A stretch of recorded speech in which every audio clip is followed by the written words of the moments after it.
अस्सलाम वालेकुम and welcome to जोर का जोड़। आई होप आप लोग खैरियत से होंगे और अच्छे से अपना ख्याल रख रहे होंगे। This is not another day and this would not be the another show because जश्न आज़ादी सबको बहुत बहुत मुबारक हो। एक ऐसा दिन जिस वक्त मुझे लगता है कि आपको ये एहसास होता है कि आप कितने पैट्रियोट हैं। पूरे साल आपको कोई एहसास हो या ना हो, मगर ये एक दिन ऐसा होता है जहाँ आपको वो फीलिंग होती है, वो गूज बम्प्स मोमेंट फील होते हैं कि वाकई कहीं ना कहीं हम जो अपने मुल्क के लिए करना चाहते हैं क्या हम ये कर रहे हैं। आज का वो दिन है जहां हम अपने आप को पर्सनली असेस कर सकते हैं। किसी पॉलिटिशियन ने क्या किया, किसी फिलैंथ्रोपिस्ट ने क्या किया, किसी सोशलाइट ने क्या किया, नहीं, हमने क्या किया, आपने क्या किया, मैंने अपने मुल्क के लिए क्या क्या किया, आपने अपने मुल्क के लिए क्या क्या किया। Today is the day when we assess ourselves और अगले पूरे साल के लिए हम तहैया करें कुछ चीज़ों को कि हमने क्या क्या बेहतर करना है, अपने आप में क्या बेहतरी लानी है एज अ सिटीज़न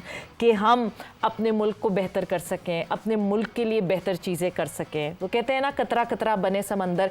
एक सिटीज़न की डिफरेंस, एक जो भी नेशन मेंबर है उसका एक जो काम है वो बेहतर होगा तो शायद ये एक एक एक करके हमारे मुल्क में बेहतरी आएगी। Yes, as a nation we have hit rock bottom. अभी इस वक्त जिस तरह के मुल्क में हालात हैं, एक खुशी की किरण हमें मिली जो कि जिस वक्त आपको इस वक्त वो मुसलसल स्क्रीन पे हर जगह दिख रहे हैं, that is Arshad Nadeem winning the gold medal for Olympics. मगर और बहुत सारे अरशद नदीम ये तहैया करेंगे हम कि हमें बनाने हैं, not just in the field of javelin but और बहुत सारी फील्ड्स में हमें और बहुत सारे मेडल्स लेकर आने हैं। And not just celebrating Olympics all together, Olympics medals all together. अभी 28 अगस्त से पैरालंपिक्स शुरू हो रही है। पैरालंपिक्स में हमारे जो एथलीट्स हैं वो मुसलसल कहीं ना कहीं मेडल्स लेकर आए हैं, मगर हम उनको उस तरह सेलिब्रेट नहीं करते। पिछले पैरालंपिक्स में हमारे डिस्कस थ्रोअर हैदर अली ने जो है वो सिल्वर मेडल जीता था, मगर किसी ने उनको उस तरह का वेलकम नहीं दिया था जिस तरह अरशद नदीम को वेलकम मिला। अब इस पैरालंपिक्स में जो है वो सिर्फ हैदर ही हैं जो कि पार्टिसिपेट करेंगे पाकिस्तान की तरफ से। हैदर अली एंड उनके कोच, सिर्फ ये दो लोग हैं जो पैरालंपिक्स के कंटिजेंट में होंगे। उतने ही ममालिक जो हैं हिस्सा लेते हैं पैरालंपिक्स में भी, उनको भी उसी तरह सेलिब्रेट करना चाहिए, उन पे भी उसी तरह इन्वेस्ट करना चाहिए और उनके ऊपर भी उसी तरह नर्चरिंग करनी चाहिए जिस तरह हम बाकी एथलीट्स को कहते हैं। सो आज का दिन ऐसा है जिस पे हम तहैया करें कि हम स्पोर्ट्स में ज़्यादा इन्वेस्ट करें। हम इधर उधर की बातों को छोड़कर, लेट्स जस्ट, हेल्दी नेशंस वो होती हैं जहाँ की जिन नेशंस के स्पोर्ट्स अच्छे होते हैं। और आप देखें कि अगर आप ओलंपिक्स के मेडल टैली में देखें तो आपको वो ममालिक टॉप पर दिख रहे हैं जिन जिन ममालिक में जो है डेवलपमेंट आपको दिखती है और डेवलपमेंट के साथ साथ वो स्पोर्टिंग कल्चर है उनकी उस पूरे मुल्क में, उस पूरी नेशन में, वो इस वजह से क्योंकि उन्होंने अपनी यूथ को एक पॉजिटिव साइड पे लगाया हुआ है। वो यूथ, उसको पता है कि क्या करना है। वो यूथ जो है वो पॉलिटिक्स के पीछे नहीं भाग रही है। वो यूथ जो है वो XYZ और चीज़ों के पीछे नहीं भाग रही है। वो यूथ जो है वो स्पोर्ट्स की तरफ गामजन है। उसको पता है कि क्या किस तरह एक स्पोर्टिंग पर्सनालिटी होती है, कितना पंक्चुअलिटी उसमें चाहिए, कितने पेशेंस उसमें चाहिए, कितनी स्पोर्ट्समैनशिप उसमें चाहिए। ये सारी चीज़ें बहुत ज़रूरी हैं। सो आज का ये दिन है जिस पे मैं, आप, सारे आप लोग देखने वाले, हम इस बात को तहैया करें कि हम क्या बेहतर कर सकते हैं अपने मुल्क के लिए। जश्न आज़ादी सबको बहुत बहुत मुबारक हो। क्या किया हमने इन 77 सालों में, क्या क्या हमारी अचीवमेंट रही स्पोर्ट्स के हवाले से, हम बिल्कुल उसके हवाले से बात करेंगे। क्योंकि मैं अगर पास्ट में जाके देखती हूँ तो मुझे ऐसा लगता है कि हमने तो रिवर्स गियर लगा लिया है। एक तरफ हम हॉकी को सेलिब्रेट करते थे, क्रिकेट को सेलिब्रेट करते थे, स्क्वॉश को सेलिब्रेट करते थे, यू नेम इट। मतलब हमारे पास एक लिस्ट थी चैम्पियंस की, एक लिस्ट थी ऐसे आइडल्स की जिनके पीछे लोग पागल थे और लोग फॉलो करते थे वो स्पोर्ट सिर्फ उन लोगों की वजह से। जहाँ जहांगीर खान की बात करें, जाशेर खान की बात करें, उनको देख के यंगस्टर्स ने स्क्वॉश का रैकेट हाथ में पकड़ा और कहा नहीं जी हम स्क्वॉश खेलेंगे। अब जिस तरह हम अरशद नदीम की बात कर रहे हैं कि लड़कों ने जैवलिन पकड़ना शुरू कर दिए, लड़कियों ने, बच्चों ने, बच्चियों ने जैवलिन थ्रो करना शुरू कर दिए कि let's just talk about javelin, तो और भी बहुत सारे खेल थे और भी बहुत सारे ऐसे आइडल्स थे जिनको फॉलो करने का मौका था हमारी यूथ के पास। So let's just cherish all of them today. और जाहिर सी बात है ये डिस्कशन हम आगे बढ़ाएंगे और डिस्कशन एक इंसान के साथ एक इंसान नहीं कर सकता, दो लोग ज़रूरी हैं उस डिस्कशन के लिए। सो मेरे साथ मेरे मेहमान मौजूद हैं, उनको मैं खुशामदीद कहूँगी। सीनियर स्पोर्ट्स तज्ज़ियाकार, सीनियर स्पोर्ट्स एनालिस्ट मेरे साथ मौजूद हैं, शाहनवाज। अस्सलाम वालेकुम and welcome to the show sir. वालेकुम सलाम। और जश्न आज़ादी की बहुत बहुत मुबारक जी, आपको भी मुबारक हो। और आज तो आप सरापा पाकिस्तान लग रही हैं। हाँ, हैं ये नहीं, कोशिश की है थोड़ी होना भी ऐसे ही चाहिए। हाँ। आपने छोटी सी कोशिश की है, लेकिन इस कोशिश को देख के बहुत सारे लोगों को मोटिवेशन मिली होगी और वो कोशिश कर रहे होंगे कि घर में वो भी सवेरा की तरह से ना, वैसे तो आपका नाम ही सवेरा है, जब आप आती हैं तो हर तरफ उजाला हो जाता है। क्या बात है। तो आज का दिन आपको बहुत मुबारक हो। बहुत बहुत शुक्रिया। और मैं चाहती हूँ कि थोड़ी सी शायद कहीं कोई सवेरा मैं पाकिस्तान के लिए ढूंढ सकूं और पाकिस्तान के लिए बेहतरी हो सके। और मेरा ख्याल से हम सबका यही तरीका होना चाहिए। हम थोड़ा थोड़ा अपना कंट्रीब्यूशन, छोटी छोटी चीज़ें हैं, बहुत दफ़ा हम बचपन से सुन रहे हैं मगर शायद उसको अप्लाई नहीं करते। छोटी छोटी चीज़ें हैं, सिविल सेंस रखना, सिग्नल नहीं तोड़ना, घर से बाहर कचरा नहीं फेंकना, ये इतनी छोटी छोटी सी चीज़ें जो हम अपने मुल्क को बेहतर बनाने के लिए कर सकते हैं। And then as being a parent मुझे ये लगता है कि मेरी सबसे बड़ी जिम्मेदारी ये है कि मेरे बच्चे कहीं ना कहीं स्पोर्ट्स में इंक्लूडेड हों। आपको क्या लगता है आज के दिन अगर आपसे कहा जाए कि ये रेजोल्यूशन आपने अपने लिए सेट करनी है, what would be your resolution? मैं तो सबसे पहले ना ये करूँगा कि जिस अंदाज में हम आज़ादी का जश्न मनाते हैं ना, वो बड़ा भोंडा अंदाज है। अच्छा। हाँ, और मैं ये समझता हूँ कि ज़िंदा कौमें इस तरह आज़ादी को सेलिब्रेट नहीं करती जिस तरह से हम करते हैं। कि दीवानावार मैं अब जब यहाँ आ रहा था तो पागलों की तरह से मोटरसाइकिल के बफल निकाले हुए थे, ठीक है ना, और हाथों में वो पता नहीं कि ये बाजे वाला जो है ये किसने इंट्रोड्यूस किया है, अल्लाह ताला उसको भी हिदायत दे। वो ये लोग हमें ये सोचना चाहिए कि आपकी इन हरकतों से कितने लोगों को तकलीफ़ हो रही होगी, ठीक है ना, बजाय ये कि हम अल्लाह का शुक्र अदा करें कि हम एक ऐसी फ़ज़ा में सांस ले रहे हैं, हमने आंखें खोली हैं जो आज़ादी की फ़ज़ा है, जिस पर कोई दूसरा जो है वो हम पर गालिब नहीं है। थोड़ी देर के लिए अगर हम कश्मीर की तरफ ही चले जाएं ना, तो देखें कि वो लोग आज़ादी के लिए क्या कुछ कर रहे हैं, किस तरह से अपनी जानों के नजराने तो हमने हमारे सामने एक सबसे बड़ी फ़लस्तीन हमारे सामने है कि फ़लस्तीन में देखें क्या अपना मुल्क होना कितना ज़रूरी है। तो हम खुशकिस्मत हैं कि हम उन फ़ज़ाओं के अंदर ज़िंदा हैं कि जो आज़ादी की फ़ज़ा है। बिल्कुल। तो दूसरा ये कि जो आपने बात की, मैं भी कुछ थोड़ा सा जज्बाती हो गया था और किसी और बहन की तरफ निकला था, लेकिन ये कि मेरा जी चाह रहा था कि मैं ये पैगाम दूं कि यार थोड़ा सा आज़ादी को ना अच्छे पढ़े लिखे अंदाज के अंदर जो है वो सेलिब्रेट करना चाहिए, तभी अच्छा लगता है। बाकी ये कि वो जो आपने कहा ना कि हमें सबको थोड़ा थोड़ा हिस्सा जो है वो अपना डालना चाहिए था, तो मेरा ख्याल है कि अगर हम बिल्कुल थोड़ा थोड़ा भी हिस्सा डालते ना, तो इन 77 सालों के अंदर हम न जाने कहाँ पहुँच चुके होते। ठीक है ना, 77 साल की उम्र एक इंसान के लिए बुजुर्गी की उम्र होती है और उसके बच्चे जो होते हैं वो उसका सहारा होते हैं। ये मुल्क जो है ये भी अब 77 साल का हो गया है। हम बजाय इसके कि हम इसका सहारा बनते, हम इसको अपने साथ लेकर चलते, वो 77 साला जो बुजुर्ग है वो हमारा सहारा बना हुआ है और हम हैं कि उस तरफ सोच ही नहीं रहे कि हमें, आप जैसे आपने कहा कि थोड़ा थोड़ा सा हिस्सा जो था ना वो डाल देना चाहिए था, हमने वो नहीं डाला।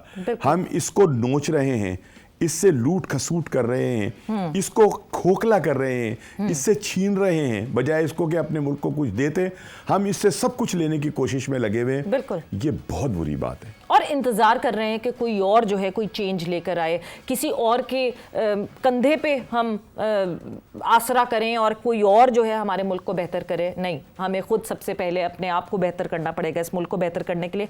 एंड जहाँ चर्चा है इस वक्त Arshad Nadeem, Olympics gold, 7 athletes थे इन टोटल जो पाकिस्तान से रिप्रेजेंट कर रहे थे ओलंपिक्स में, पाकिस्तान को रिप्रेजेंट कर रहे थे।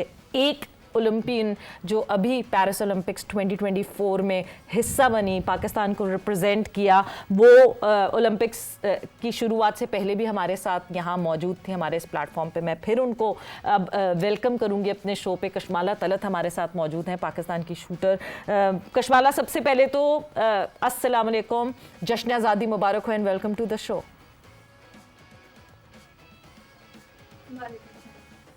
कशमाला, आपको भी जश्न आज़ादी मुबारक और thank you so much for inviting me again.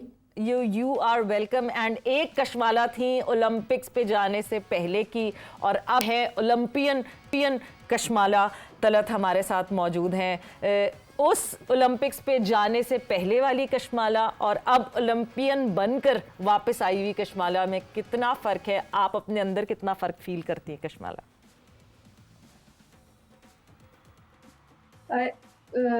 ये अल्हम्दुलिल्लाह कि अल्लाह ने मुझे इतने बड़े प्लेटफॉर्म पे पाकिस्तान को प्रेजेंट करने दिया और मुझे लगता है कि मैं बहुत कुछ सीख के आई हूँ और बहुत कुछ नया एक्सपीरियंस करके आई हूँ और नए गोल्स लेकर आई हूँ जो नेक्स्ट ओलंपिक्स के लिए सेट करने हैं और इंशाल्लाह विद टाइम उन चीज़ों पे काम करूँगी।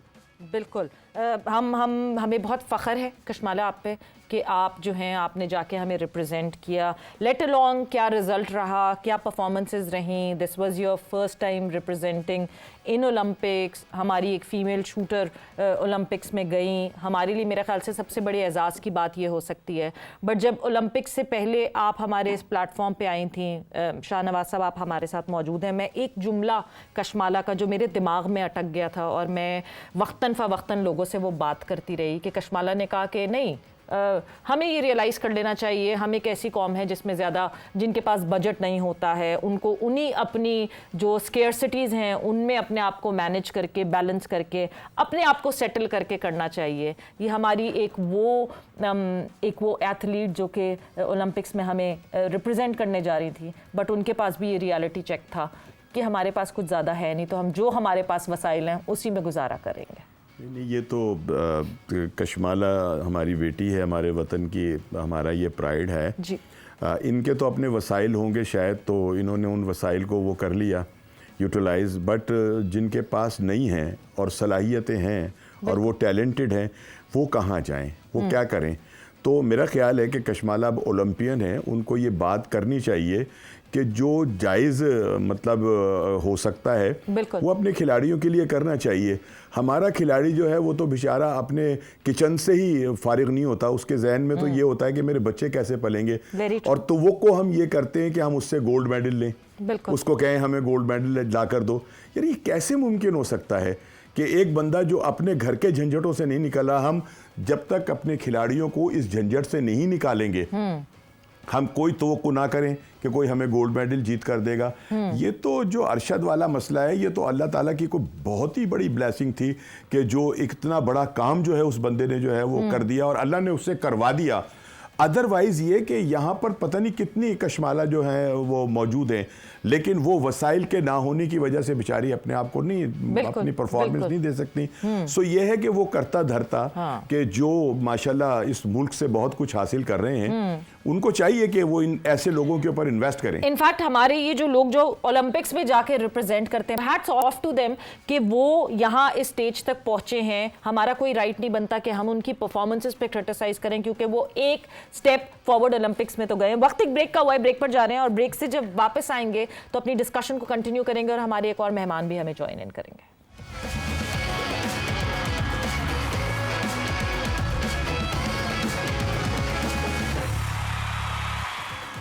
एंड वेलकम बैक टू जोर का जोर। आप लोगों को फिर से जश्न आज़ादी मुबारक। ब्रेक पे जाने से पहले हम डिस्कशन कर रहे थे और बात हमारी हो रही थी कि हम ओलंपिक्स के विनर्स को सेलिब्रेट कर रहे हैं, हम ओलंपिक के मेडल विनर को ज़रूर सेलिब्रेट कर रहे हैं, मगर सेलिब्रेशन के साथ साथ आज के दिन हमें ये तहैया करना चाहिए कि हम आगे क्या करेंगे, इस गोल्ड मेडल का रिपल इफेक्ट क्या होगा और क्या हम आगे अपने स्पोर्ट्स में और इन्वेस्ट करेंगे कि नहीं करेंगे। ये आज का दिन जहां आपको हर जगह टीवी पे जो है हर सेरेमनी में अरशद नदीम दिख रहे हैं, ऐसा लग रहा है जैसे 14 अगस्त और अरशद नदीम जो हैं वो कोलेट्रल एक चीज़ हो गई जो कि साथ साथ हर जगह है, मगर ये सेलिब्रेशन सिर्फ जीत के बाद क्यों? ये इन्वेस्टमेंट ऑफ टाइम, ये सारे जज्बात सिर्फ जीत के बाद क्यों? जीत से पहले जब सबसे ज़्यादा एक एथलीट को ज़रूरत होती है उस वक्त क्यों नहीं वो पजीराई मिलती, उस वक्त क्यों नहीं वो सपोर्ट मिलता? ये सबसे इम्पॉर्टेंट है। और जब मैं सपोर्ट की बात करती हूँ तो साथ ही साथ सपोर्ट, हम ओलंपिक्स के मेडल को सपोर्ट कर रहे हैं, हम ओलंपिक्स के मेडल को सेलिब्रेट कर रहे हैं, बहुत अच्छी बात है। मगर और बहुत सारे एथलीट्स हमारे जो कि और वर्ल्ड इवेंट्स में मेडल्स लेकर आते हैं, एंड देन ओलंपिक्स के ही लेवल पे पैरालंपिक्स होती है।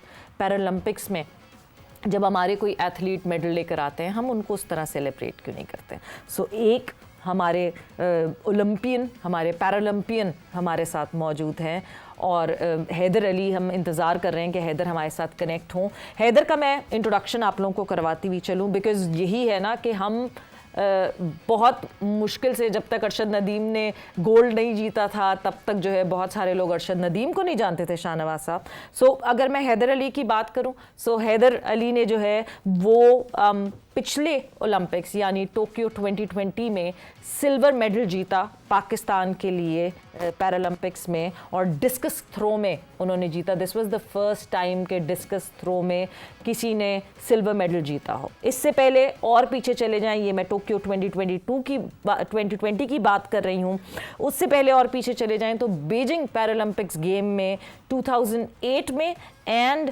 Rio de Janeiro Paralympics game 2016 में लॉन्ग जंप कैटेगरी में इन्होंने एक दफ़ा सिल्वर मेडल जीता, 2008 में एंड 2016 में ब्रॉन्ज मेडल जीता, और कोई सेलिब्रेशन नहीं हुई, किसी को नहीं पता चला, किसी ने उस तरह वेलकम नहीं किया जिस तरह हम आज के दिनों में वेलकम होता हुआ दिख रहे हैं अरशद नदीम का। सो मेरा ख्याल से हमें नर्चरिंग के साथ साथ हमें ये भी आज सोचना पड़ेगा कि हमने किस तरह अपने इन चैम्पियंस को सेलिब्रेट करना है। शाहनवाज साहब, अच्छा, इसमें सवेरा एक चीज़ ये है कि जिन अदवार का आपने जिक्र किया उसमें हमारा जो सोशल मीडिया था ना वो इस कदर एक्टिव नहीं था, बिल्कुल इतना फास्ट नहीं था। हमने जिस तरह से कौम के सामने अरशद नदीम को पोर्ट्रेट किया है ना जी, कि उसका वो गांव का घर दिखाया है, उसके वो फटे हुए से जूते दिखाए हैं, उसको अपने स्कूल के ग्राउंड के अंदर मटका है, उसके अंदर वो फिर नेज़ा फेंकते हुए दिखाया है, और ये बताया है कि ये गांव का एक ऐसा बंदा है कि जो बेचारा कसम पुरसी की ज़िंदगी गुजारने के बाद जो ये गोल्ड मेडल जीत गया। हालांकि मेरा ख्याल है कि माशाल्लाह वो उससे पहले भी बहुत सारे मेडल जीत चुका था, और वापडा में भी वो मुलाजिम हैं और बड़ी अच्छी उनकी सैलरी भी है, और अब अभी देखने में आया कि उनका तो घर भी माशाल्लाह 2 किनाल का बड़ा शानदार था। लेकिन ये सारा कुछ जो है ना ये है मरहून मिन्नत अपने इसकी सोशल मीडिया के। इनके दौर में ऐसा नहीं था बेचारों का, ये जो मर्जी करते रहे, वो उसको किसी ने वो किया ही नहीं। मगर ये दौर फिर आएगा, बिकॉज हैदर ने हमें ज्वाइन इन कर लिया है। हैदर अली हमारे साथ मौजूद है, डिस्कस थ्रो प्लेयर। पैरालंपिक्स में हमें इस दफ़ा एक ही एथलीट रिप्रेजेंट करेंगे पैरालंपिक्स 2024 जो कि 28 अगस्त से शुरू हो रही है। हैदर अली हमारे साथ मौजूद हैं। हैदर, अस्सलाम वालेकुम and welcome to the show. जी वालेकुम सलाम। सबसे पहले तो हैदर, बहुत सारी बेस्ट विशेस आपको हमारी तरफ से, पूरे पाकिस्तान की तरफ से, समा की टीम की तरफ से, जोर का जोर की टीम की तरफ से। एंड जिस तरह हम सब ने अरशद को बैक किया या कशमाला ओलंपिक्स में गई उनको बैक किया, उस तरह हम सब आपको भी उसी तरह बैक करेंगे इस पैरालंपिक्स के लिए। जी इंशाल्लाह अल्लाह के बड़ी उम्मीद है कि अल्लाह मुझे पता दे, और इंशाल्लाह मैं भी ऐसे ही पाकिस्तान के लिए गोल्ड मेडल जीतूं। बिल्कुल जी, और गोल्ड मेडल वही कहते हैं ना कि उसकी वैल्यू गोल्ड मेडल जीतने की अलग होती है। आपका तो एक दफ़ा फिर से आई वुड से कि एक रिटेनिंग चैंपियन जो हैं वो फिर से अपने गोल्ड मेडल के लिए आगे जाएंगे। हैदर, तैयारियों की बात करें तो क्या प्रॉपर पैरालंपिक्स के हिसाब से आपकी तैयारियां हो रही हैं? जी जी, मतलब हम ये उम्मीद लगा के बैठे हैं और हम नज़र रखें हैदर के उस गेम पे कि कब जब डिस्कस थ्रो का वो टाइम आएगा और वो गेम सामने आएगा तो हम पहले से मेंटली तैयार होके बैठे जिस तरह हम अरशद के लिए बैठे हुए थे। जी इंशाल्लाह। पैरालंपिक्स पे जाने से पहले हैदर, कोई रिक्वेस्ट करना चाहेंगे आप यहाँ इस प्लेटफॉर्म पे?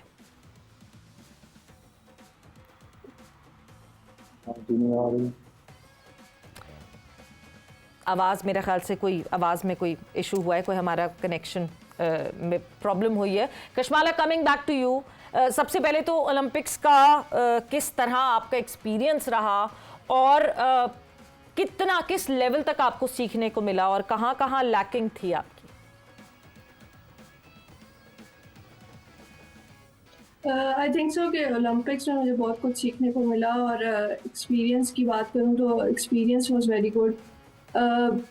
एक एलीट एथलीट कैसे अपने आप को ट्रेन करता है और या फिर एक इतने बड़े लेवल पे आपने अपने आप को किस तरह पोर्ट्रे करना है या किस तरह आपने अपनी ट्रेनिंग्स को कंटिन्यू रखना है, वो सारी चीज़ें मैंने सीखी भी हैं। और जो जो शॉर्ट कमिंग्स मुझे लगता है कि आई हैं वो मैंने सेल्फ एनालिसिस के थ्रू राइट डाउन भी की हैं, उनको ऑब्जर्व भी किया है और आई थिंक सो कि नेक्स्ट ओलंपिक्स के लिए उन्हीं को ओवरकम करने के साथ साथ तैयारी स्टार्ट करूँ। बिल्कुल जी। और जब मैं ये बात करती हूँ कि किस तरह हमें नर्चर करना पड़ेगा, हमारा कंटिंजेंट ओलंपिक्स की बात कर लें, पैरालंपिक्स की बात कर लें, दिन ब दिन ना श्रिंक होता जा रहा है। थोड़ा सा डाउन दी मेमोरी लेन में आप लोग सबको ले जाना चाहूँगी साथ, बिकॉज 77 ईयर्स ऑफ इंडिपेंडेंस हम सेलिब्रेट कर रहे हैं आज। मगर अगर इन सालों में देखें सो ये 77 ईयर्स की अचीवमेंट में पाकिस्तान की अगर हम बात करें सो 1956 से शुरुआत की जाए तो पाकिस्तान हॉकी टीम ने जो है वो सिल्वर मेडल जीता था। उसके बाद फिर हम रोम 1960 की बात करें सो पाकिस्तान मेंस हॉकी ने फिर से हमें वो जीत दिलाई थी एंड गोल्ड मेडल अपने नाम किया था। देन का गोल जी नसीर बुंदा ने गोल किया। बिल्कुल जी। उसके बाद फिर जो मेंस 73 केजी में रेसलिंग में जो है मोहम्मद बशीर साहब ने ब्रॉन्ज मेडल जीता था पाकिस्तान के लिए। टोक्यो 1964 में सिल्वर मेडल फिर पाकिस्तान हॉकी टीम की तरफ से आया। देन 68 में हॉकी टीम ने गोल्ड जीता, 72 में हॉकी टीम ने सिल्वर जीता। पाकिस्तान हॉकी टीम रेगुलरिटी में जीतती रही, ब्रॉन्ज जीता 76 में, उसके बाद 84 में गोल्ड, जो कि गोल्ड हमारा आखिरी गोल्ड था thanks to Pakistan hockey team. And irony ये है शाहनवाज साहब कि पिछले 3 ओलंपिक्स से पाकिस्तान हॉकी टीम ओलंपिक्स के लिए क्वालिफाई नहीं कर पा रही। ये सबके लिए लम्हे फ़िक्रिया है कि वो हमारा कौमी खेल कि जो पूरी दुनिया में हमारी शनाख्त बना था। और एक वक्त ऐसा भी आया था कि जो दयारे गैर में लोग रहते हैं उनसे लोग पूछते थे कि तुम समीउल्लाह के वतन से हो, तुम इस्लाहुद्दीन के, तुम शहनाज शेख के वतन से हो, ठीक है ना। ये लोग हमारी वो थी, पहचान थी। और यहाँ तक हो गया था कि बहुत सारी ममालिक ने कहा था कि पाकिस्तान तो हमेशा जीत जाता है यार, हमने अपनी हॉकी को ख़त्म करना है। पाकिस्तानी जो शायकीन थे वो कहते थे हमने तो जीत ही जाना है, मैच क्यों देखें, ठीक है। फिर ये सारा कुछ जो है ये रिवर्स होना शुरू हुआ और उसकी बुनियाद ये हुई कि एक वक्त वो था कि जब तमाम डिपार्टमेंट के अंदर जो था वो हॉकी टीम थी, तमाम स्कूल और तमाम कॉलेजेस के अंदर हॉकी टीम हुआ करती थी। बिल्कुल। और उनके बड़े टूर्नामेंट होते थे। जब आप डिपार्टमेंट ख़त्म कर देंगे, बेरोज़गार कर देंगे खिलाड़ियों को, स्कूल से आपने हॉकी को ख़त्म कर दिया, कॉलेज से आपने हॉकी को ख़त्म कर दिया, यूनिवर्सिटी से आपने हॉकी को ख़त्म कर दिया, तो फिर आप ये सोचे कि हमारी हॉकी टीम जो है वो गोल्ड मेडल क्यों नहीं ले रही। ये तो एक दीवानों का ख्वाब है, ये इस तरह। और यही सारा कुछ जो है ना हुआ है कि हमारे जब ग्राउंड जो हैं वो बंद होना शुरू हुए तो अस्पतालों की तादाद बढ़ गई है। आप इसको देखें, ग्राउंड शादी हॉल बन गए, शादी हॉल बन गए तो अस्पताल ज्यादा हो गए, क्योंकि जब आपके पास एक हेल्दी एक्टिविटी होगी ही नहीं तो फिर अस्पताल ही बनने ना, हम बीमार होकर वहीं जाएंगे ना। तो इसी तरह से और दीगर खेलों का है कि हमने जब अपने स्कूल और कॉलेजेस से, वो जो अभी आप एक बात कर रही थी ना कि एक पीरियड हुआ करता था खेल का भी, अब तो है ही नहीं। अब किसी स्कूल में, किसी कॉलेज में, किसी जगह के ऊपर तालीमी इदारों में कोई स्पोर्ट्स का वो नहीं है, ना स्पोर्ट्स का टीचर है, ना स्पोर्ट्स का जो है वो अपना कोई पीरियड है, बिल्कुल ख़त्म हो गया।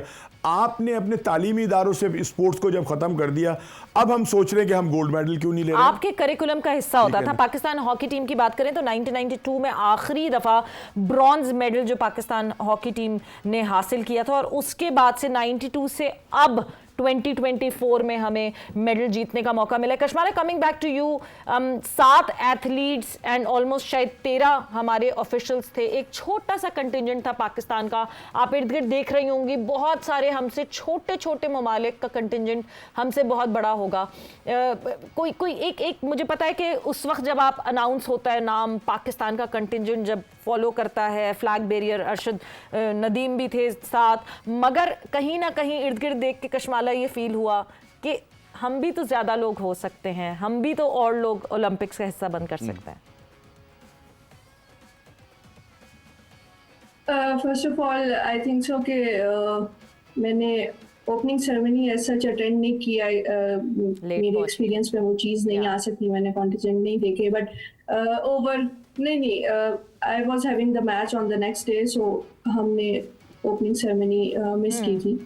सो आई थिंक सो कि अगर मैंने टीवी पे भी देखा है या बाकी जगहों पे भी देखा है, आई थिंक सो कि पाकिस्तान का कॉन्टिजेंट इससे मज़ीद बेहतर हो सकता था, बड़ा हो सकता था, हमारे पास पोटेंशियल भी है, टैलेंट भी है। बाकी जहाँ पे अगर देखा जाए ना, स्पोर्ट्स में जैसे जैसे एडवांसमेंट टेक्नोलॉजी आती गई है, हमारे स्पोर्ट्स डाउन जाते गए। इस चीज़ पे हमें काम करने की ज़रूरत है, हमारी स्पोर्ट्स बोर्ड को भी, हमारी गवर्नमेंट को भी इन चीज़ों को देखने की ज़रूरत है, फंडिंग के हिसाब से भी, एडवांसमेंट के हिसाब से भी, कि जब तक गेम में एडवांसमेंट नहीं थी, हम लोग क्वालिफाई कर रहे थे, जा रहे थे, जैसी एडवांसमेंट आई है हम लोगों को वो चीज़ समझ ही नहीं आती, हमारे पास अवेयरनेस नहीं है उस चीज़ की, हमारे पास एजुकेशन नहीं है उस चीज़ की। तो आई थिंक सो कि जब तक हमारे कोचेस, हमारे एथलीट्स एजुकेट नहीं होंगे, तब तक फर्दर हमारे पास इन एडवांसमेंट के साथ क्वालिफाई करने का जो एक आप कह सकते हैं कि जब क्वालिफाई करने का एक जज्बा नहीं आएगा, कि उनको समझ ही नहीं आती कि ये चीजें कैसे। कशमाला, एक इतनी इम्पोर्टेंट बात आपने इस वक्त हाईलाइट की ना, हर कोई ये वजह ढूंढना चाह रहा है कि क्यों पास्ट में हम क्वालिफाई करते थे और क्यों अचानक से अब हुआ कि हम क्वालिफाई नहीं कर रहे। मे बी दैट वाज वो टाइम ऐसा था जिस वक्त नेचुरल स्पोर्ट्स जो जिस तरह चल रहा था, मॉडर्नाइजेशन ऑफ स्पोर्ट्स नहीं हुई थी, टेक्निकली स्ट्रॉन्ग नहीं हुए थे, हमारे काउंटर पार्ट्स भी जो है वो नेचुरल उस पे जा रहे थे। नेचुरली हम बहुत स्ट्रॉन्ग हैं, जिस तरह मैं हर दफा कहती हूं कि हमें यूनिकॉर्न्स की आदत है, नेचुरली कोई ना कोई टैलेंट हमारे पास आता है पाकिस्तान में और पाकिस्तान को जीत दिला देता है। मगर over the period of time हमारे काउंटर पार्ट्स मॉडर्नाइज हुए और टेक्निकली स्ट्रॉन्ग हुए गेम्स में, और उस मॉडर्नाइजेशन के साथ आगे बढ़े और हम वहीं रह गए और हम अपने आप को टेक्निकली ना स्ट्रॉन्ग कर सके, ना अपने आप को टेक्निकली एजुकेट कर सके। और शायद यही एक मेजर वजह है जब हमें पाकिस्तान में स्पोर्ट्स में डिप आता हुआ देखा। ये एक जगह, ये एक चीज़ है जो कशमाला ने भी हाईलाइट की, उसको बेहतर करना पड़ेगा। बट इसी के साथ जो है वक्त यहाँ पे जोर का हो गया। Kashmala, thanks a lot for joining in. Shahnawaz साहब, बहुत बहुत शुक्रिया फॉर ज्वाइनिंग इन। एंड एक दफ़ा फिर से आप लोग सबको जश्न आज़ादी की बहुत बहुत मुबारक हो। आज का दिन ऐसी ज़ाया ना होने दीजिएगा। वादा करें खुद से कि अगले साल आप ये चेक मार्क टिक्स लगाएंगे कि मैंने क्या क्या बेहतर किया अपने मुल्क के लिए, पाकिस्तान के लिए। पाकिस्तान जिंदाबाद। अपना बहुत ख्याल रखिएगा। टेक केयर, बाय, अल्लाह हाफिज़।